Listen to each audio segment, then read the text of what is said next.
ایران امریکہ جنگ اور جو مستقل جنگ بندی ہو رہی ہے، جنگ کا خاتمہ ہو رہا ہے۔ صدر ٹرمپ کی طرف سے کل اعلان کر دیا گیا تھا کہ ایران کی بحری ناکہ بندی ختم کی جا رہی ہے اور جو جہاز پھنسے ہوئے ہیں وہ روانہ ہو سکتے ہیں۔ اور اس کے ساتھ ساتھ صدر ٹرمپ نے اور بہت سارے کہا گیا تھا کہ ہمارے مطالبات ایران نے مان لیے ہیں اور یہ ٹرم اینڈ کنڈیشنز ہیں جس کی بنیاد پہ ہم ایران کی بحری ناکہ بندی ختم کر رہے ہیں۔ لیکن جو تہران سے اطلاعات موصول ہوئی ہیں، سید محسن رضا نقوی کی رپورٹ ہے، تہران سے وہ موجود ہیں تہران میں، وہ کہتے ہیں کہ پہلی بات یہ کہی گئی تھی کہ سید علی خامنہئی کی نماز جنازہ جو ہے وہ ادا کر دی گئی ہے، تو تہران یہ کہتا ہے کہ یہ بالکل غلط خبر ہے اور ان کے لیے نماز جنازہ کے لیے خصوصی ہیڈ کوارٹر تشکیل دے دیا گیا ہے جو کہ ابتدائی اور ضروری انتظامات مکمل ہو جانے کے بعد نماز جنازہ کا اعلان کرے گا، نماز جنازہ کی تاریخ کا اعلان کرے گا۔ اور اس بات کا قوی امکان موجود ہے کہ جب جنگ بندی مکمل طور پر ہو جائے گی،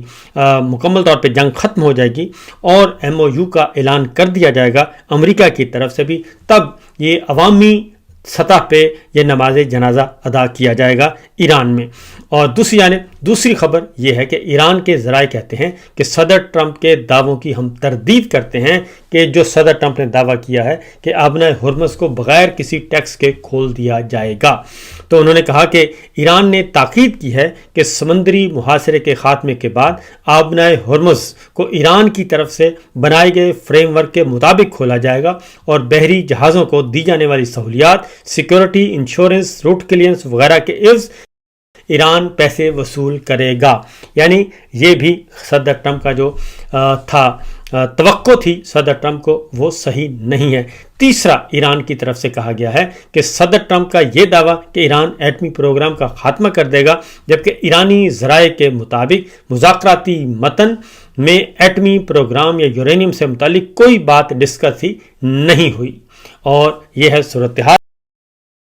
اس کے بعد انہوں نے کہا کہ معاہدے کا سب سے اہم حصہ جس کا ٹرمپ نے ذکر نہیں کیا وہ ایران کے منجمد اثاثوں میں سے 12 ارب ڈالر کی فوری ادائیگی کی شرط ہے۔ یہ میں نے پہلے بھی آپ کو کہا تھا کہ اصل تنازع جو ہے وہ یہاں پھنسا ہوا ہے کہ جو منجمد اثاثے ہیں جو کہ اربوں ڈالر ہیں، وہ ایران اس کی فوری طور پر ڈی فریزنگ چاہتا ہے۔ تو اب ایران اس بات کی تصدیق ہوئی ہے، ایران کہہ رہا ہے کہ 12 ارب ڈالر فوری طور پر ادا کیے جائیں گے، اور اس کے بغیر اس معاہدے کے متن کے مطابق یہ رقم فوری طور پر ادا کی جانی چاہیے، اور جب تک یہ ادائیگی نہیں ہو جاتی ایران مزید کسی قسم کے مذاکرات نہیں کرے گا، اور اس شک میں عمل درآمد میں ناکامی کو امریکی ذمہ داریوں کی خلاف ورزی سمجھا جائے گا۔ ایک اور مسئلہ جو کہ حزب اللہ سے متعلق تھا، اس میں ایران کا کہنا ہے کہ لبنان میں مکمل جنگ بندی کا قیام اس میں شامل ہے، جب تک اس پہ عمل نہیں ہوگا مذاکرات آگے نہیں بڑھیں گے۔ جبکہ ایران کی طرف سے یہ بھی کہا گیا ہے کہ جب یہ مسائل حل ہو جائیں گے تو ایران اس صورت میں مذاکرات کے دوسرے مرحلے میں تمام پابندیوں کے خاتمے اور جوہری معاملے پر اپنی سرخ لکیروں کے مطابق مذاکرات کرے گا، یعنی ریڈ لائن جو ایران کی متعین کردہ ہیں وہ اس کو عبور نہیں کرے گا۔ جبکہ دوسری جانب یہ بھی کہا گیا کہ اسرائیل نے جنوبی لبنان کے علاقے المنصوری میں، زوتر الشرقیہ میں اور دیگر علاقوں میں مجموعی طور پر فضائی حملے کیے، جن میں 21 افراد شہید ہوئے ہیں، اور صبح 4 بجے البرقہ کے علاقے میں حزب اللہ نے دستی بموں کے ذریعے ایک اسرائیلی D9 بلڈوزر اور ایک فوجی گاڑی کو بھی تباہ کیا۔ اور اس طریقے سے انہوں نے کہا کہ یہ ساری کارروائیاں جو اس طرف چل رہی ہیں، حزب اللہ کے ساتھ جھڑپیں ہو رہی ہیں، وہ بدستور جاری ہیں، اور صبح 8:35 پر حزب اللہ نے فوجی چھاونی پر اور المالکیہ کے علاقے کو خود کش ڈرون سے نشانہ بنایا، جبکہ صبح 8:50 پہ حزب اللہ نے ایک اور حملہ کیا اور 3 اسرائیلی جو ٹینکوں کو نشانہ بنایا جی، اور اس میں آگ بھی لگائی گئی۔ اس طریقے سے یہ حزب اللہ اور اسرائیل کے درمیان جھڑپیں جاری ہیں، اور حزب اللہ جو ہے وہ بدستور حملے کر رہا ہے اور اسرائیلی حملوں کا بھی جواب دے رہا ہے۔ تو اس طریقے سے یہ جو بات کہی جا رہی تھی امریکہ کی طرف سے اور صدر ٹرمپ کی طرف سے، تو ایران نے ان تمام شرائط کو جو کہ بیان کی گئی تھی رد کر دیا ہے۔ اس طریقے سے ابھی ہنوز دلی دور است کیونکہ ابھی ہڈن بہت کچھ ہے. اس کی ریزن میں آپ کو بتا دوں کہ امریکہ اور ایران کے درمیان ایران کی شرائط تسلیم کیے بغیر اور کوئی آپشن نہیں تھا امریکہ کے پاس، چونکہ امریکہ نے صدر ٹرمپ نے رجوع کیا تھا چائنا سے کہ شاید چائنا سے کسی قسم کی کوئی فیور مل جائے ایران کے خلاف، لیکن صدر ٹرمپ کا اس حوالے سے دورہ چین جو ہے وہ مکمل طور پر ناکام رہا تھا اور چائنا نے کسی قسم کی کوئی رعایت دینے سے انکار کر دیا تھا. یہ تو ہو گیا آپ کا ایران اور امریکہ کی صورتحال. اب ذرا آتے ہیں جی پاکستان کی طرف، کیونکہ پاکستان میں بھی پاکستان کی جو سیاست ہے وہ بھی ایران امریکہ جنگ اور ایران اسرائیل جنگ کے ارد گرد گھوم رہی ہے، کیونکہ جو پسندیدہ ڈیل چاہ رہے تھے صدر ٹرمپ وہ کم از کم ایران کے اعلان کے مطابق وہ ڈیل ان کو نہیں ملی، اور اس کے پاکستانی سیاست پر کیا اثرات مرتب ہوں گے یہ آنے والے دنوں میں بہت اچھی طرح اندازہ ہو جائے گا. کیونکہ اس وقت جو ہمارے وزیر خارجہ ہیں فارم 47 کے، وہ امریکہ کے دورے پر ہیں. امریکہ میں انہوں نے کچھ باتیں کی ہیں. انہوں نے کہا کہ اوورسیز پاکستانی اپنی جڑوں سے وابستگی کو برقرار رکھتے ہوئے پاکستان میں سرمایہ کاری کریں اور ملک کی ترقی کے سفر میں شریک بنیں. تو گزارش یہ ہے کہ سب سے پہلے تو اسحاق ڈار صاحب کو چاہیے کہ وہ سب سے پہلے تو اپنی جتنی بھی انویسٹمنٹ یا اپنے بچوں کی جو انویسٹمنٹ ہیں اور پراپرٹیز ہیں ان کو چاہیے کہ وہ ساری کی ساری اٹھائیں، ان کو بیچیں اور وہ پاکستان میں لے جائیں. اپنے بچوں کو بھی کہیں کہ کاروبار پاکستان میں کریں، اپنا کاروبار بھی اپنی دولت بھی پاکستان سے جو باہر ہے اپنے بچوں کے نام یا کسی اور کے نام وہ لے جائیں. دوسرا، اپنے سمدھی نواز شریف صاحب کو بھی یہ مشورہ دیں کہ ان کی سعودی عرب میں، UAE میں، برطانیہ میں، یورپی ممالک میں، رشیا میں اور کسی اور ملک میں، آذربائیجان یا بیلاروس، کہیں بھی کچھ جائیدادیں ہیں، کوئی کاروبار ہیں، کچھ کمپنیاں ہیں، تو ان کو چاہیے کہ وہ کاروبار بھی سب سے پہلے پاکستان میں لے کے جائیں. اگر واقعتاً ان کو پاکستان کی معیشت پہ اور پاکستان کی صورتحال پر اعتبار ہے اور واقعتاً وہ چاہتے ہیں کہ اوورسیز پاکستانی بھی اپنا سب کچھ لے کر واپس چلے جائیں، تو سب سے پہلے تو اسحاق ڈار صاحب کو، شہباز شریف صاحب کو، ان کے بچوں کو، نواز شریف صاحب کو، ان کے بچوں کو، مریم صاحبہ کو، ان کے بچوں کو، وہ ساری جائیدادیں جو ہیں، سارا کاروبار جو ہے وہ پاکستان میں واپس لانا چاہیے. تو یہ ظاہر ہے کہ وہ کسی بھی صورت میں نہیں لے کے آئیں گے. اس کی ریزن ہے کہ وہ پاکستان کو سیف ہیون نہیں سمجھتے، بلکہ پاکستان وہ ان کے لیے ایک چراگاہ ہے اور وہاں پہ وہ اقتدار حاصل کرتے ہیں، دولت بناتے ہیں، بیرون ملک اپنے کاروبار چمکاتے ہیں اور اس کے بعد وہ پھر چلے جاتے ہیں. تو دوسری جانب اسحاق ڈار صاحب نے یہ بھی کہا کہ شہباز شریف کی حکومت نے ملک کو شدید معاشی چیلنجز سے نکال کر استحکام کی راہ پر گامزن کیا ہے اور اب پاکستان پائیدار اور تیز رفتار معاشی ترقی کی جانب بڑھ رہا ہے. یہ نیو یارک میں انہوں نے خطاب کیا ہے، جبکہ حقیقت یہ ہے کہ اس وقت پاکستان کی معیشت جو ہے 4 سال گزرنے کے بعد جو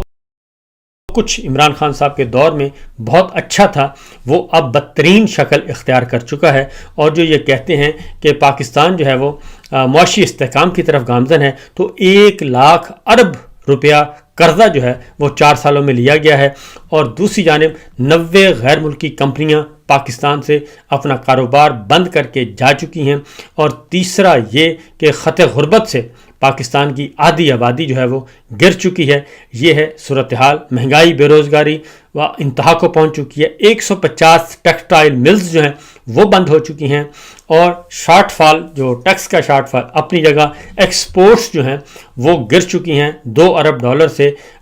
کم ہو کر وہ 1.3 ارب ڈالر تک رہ گئی ہیں. یہ معاشی استحکام اس کو بتا رہے ہیں. جبکہ بجلی دنیا میں سب سے مہنگی پاکستان میں ہے، اور پیٹرول، ڈیزل اور مٹی کا تیل سب سے مہنگا پاکستان میں ہے، جس کو یہ استحکام کہہ رہے ہیں. دراصل قرضوں کی معیشت ہے. قرض صرف اور قرض پہ معیشت چل رہی ہے. چائنا کا قرض، کویت کا قرض، قطر کا قرض، سعودی عرب کا قرض، IMF کا قرض، ورلڈ بینک کا قرض، یہ ہے قرض. اور قرضوں کی معیشت پہ چل رہے ہیں اور کہہ رہے ہیں کہ ہماری معاشی استحکام آ رہا ہے. تو میرا خیال ہے کہ اتنا بیوقوف کوئی بھی نہیں ہے. اور پھر یہ کہ پاکستان سے $100 ارب بقول وزیر داخلہ محسن نقوی فارم 47 کے باہر جا چکا ہے. تو اس سے آپ اندازہ کر سکتے ہیں کہ یہ کتنا بیوقوف سمجھتے ہیں لوگوں کو، اور باہر جا کر کس طریقے سے یہ بیان کرتے ہیں. ایک اور بات ہی اگلی خبر کی طرف چلتے ہیں، عمران خان صاحب کو 4 سال ہو چکے ہیں رجیم چینج آپریشن کو، اور 4 سالوں میں تقریباً 8 عیدیں ہو چکی ہیں، اور 8 عیدوں پہ میں نے کل بھی یہ جو آخری عید ہماری گزری اس میں نے 3 دن عید کے تھے، اور صبح سے لے کر شام تک میں نے مختلف عید شوز دیکھے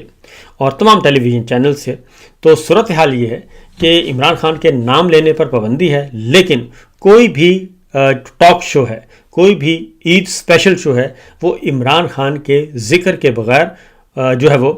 مکمل نہیں ہوا۔ ہر عید شو میں عمران خان کا ڈائریکٹ اور انڈائریکٹ ذکر موجود تھا، پاکستان تحریک انصاف کا ذکر موجود تھا، اور اس سے آپ اندازہ کر سکتے ہیں کہ پاکستان کی سیاست ہو، صحافت ہو، وہ عمران خان کے ذکر کے بغیر اور ان کے بغیر نامکمل ہوتی ہے، کیونکہ اس کی وجہ یہ ہے کہ پاکستان کے جو 90% عوام ہیں وہ عمران خان کے ساتھ جڑے ہوئے ہیں اور اس فسطائی نظام کو کسی بھی صورت میں قبول کرنے کے لیے تیار نہیں ہیں۔ اس وقت حالات یہ ہیں کہ ترامیم جو آنی تھی وہ ترامیم رک گئی ہیں، 28ویں ترمیم، 29ویں ترمیم رک گئی ہیں، اور اب بجٹ اجلاس بلا لیا گیا ہے، لیکن ترامیم جو ہے وہ ابھی تک نظر نہیں آ رہی۔ اس کی وجہ یہ ہے کہ تقریباً 60 ارکان جو ہیں وہ حج پہ گئے ہوئے ہیں، اور حج کی وجہ سے یہ ترامیم ممکن نہیں ہے، اور جب وہ آئیں گے تو 2/3 اکثریت کی طرف جائے گا، اور ان کی واپسی پہ ہی بجٹ بھی منظوری کی طرف جا سکتا ہے، اور ان کا انتظار کیا جا رہا تھا، اس لیے بجٹ اجلاس بلا لیا گیا ہے، اور ابھی تک ترامیم کا کہیں دور دور تک نام نہیں ہے، اور وہ بجٹ اجلاس کے بعد ہوگا۔ شاید اسی لیے زرداری صاحب جو ہیں وہ اسٹیبلشمنٹ کی خوشنودی حاصل کرنے کے لیے انہوں نے آفر کیا کہ ہم اسٹیبلشمنٹ کے ہاتھ مضبوط کریں گے۔ اس کی وجہ یہ ہے کہ شہباز شریف اور مریم صاحبہ نے تو بلینک چیک دیا ہوا ہے فیلڈ مارشل کو، اور انہوں نے کہا کہ جناب آپ جو چاہیں کریں، ہمیں کوئی اعتراض نہیں ہے، لیکن زرداری صاحب نے کہا جناب میں اس سے بھی آگے جانے کے لیے تیار ہوں۔ تو ایک اور خبر جو کہ اس وقت بہت زیادہ ڈسکس ہو رہی ہے وہ ہے فریضہ حج کی ادائیگی پہ وسیم اکرم مصباح الحق گئے ہوئے ہیں، مشہور و معروف کرکٹ ہیں، سپر سٹار ہیں، اور ان کی ویڈیوز بھی وائرل ہو رہی ہیں، اور مختلف ان کے جو فینز ہیں وہ یہ ویڈیو بنا رہے ہیں، وہ کنکریوں کو مارا جا رہا ہے، کنکریاں ماری جا رہی ہیں شیطان کو، اور حالت احرام میں ہیں۔ تو اس پہ اب ایک بحث چھڑ گئی ہے، اور اس میں فواد چوہدری صاحب نے یہ کہا ہے کہ جناب تبلیغی جماعت والوں نے اور جب سے تبلیغ آئی ہے کرکٹ میں تو اتنا نقصان محسن نقوی نے نہیں پہنچایا، کرکٹ کو اتنا تباہ نہیں کیا جتنا ان تبلیغیوں نے کر دیا ہے۔ کرکٹر محمد یوسف نے کہا کہ سعید انور صاحب کی دعوت پر وسیم اکرم صاحب جو ہیں وہ حج پر گئے ہیں۔ اس کو لے کر فواد چوہدری صاحب نے یہ تنقید کی ہے کہ جناب یہ محسن نقوی نے اتنی کرکٹ تباہ نہیں کی جتنا کہ ان تبلیغیوں نے کر دی۔ تو میں یہ کہوں گا کہ فواد چوہدری صاحب کو کہ ہر سوراخ میں انگلی نہیں دیتے اور ہر اڑتا ہوا تیر نہیں لیتے، اور صورتحال یہ ہے کہ فریضہ حج جو ہے وہ دین اسلام کا ایک اہم رکن ہے، اور ہر مسلمان کی خواہش ہوتی ہے وہ استطاعت رکھے یا نہ رکھے، اس کی خواہش ضرور ہوتی ہے کہ وہ فریضہ حج ادا کرے، بیت اللہ کا طواف کرے، اور کیونکہ یہ ایک فریضہ ہے اگر آپ استطاعت رکھتے ہیں، فرض ہے حج۔ تو لیکن میں یہ ضرور کہوں گا کہ اس طرح کی باتیں جو ہیں وہ کرنا بالکل بیکار اور غیر ضروری باتیں ہیں کہ آپ تبلیغ کو یا تبلیغی اقدامات کو آپ اس طریقے سے نشانہ بنائیں یا محسن نقوی صاحب کے اس کے ساتھ کمپیریزن کریں۔ اگر وسیم اکرم صاحب حج کرتے ہیں یا مصباح صاحب کرتے ہیں، کیونکہ مشتاق محمد صاحب جو ہیں،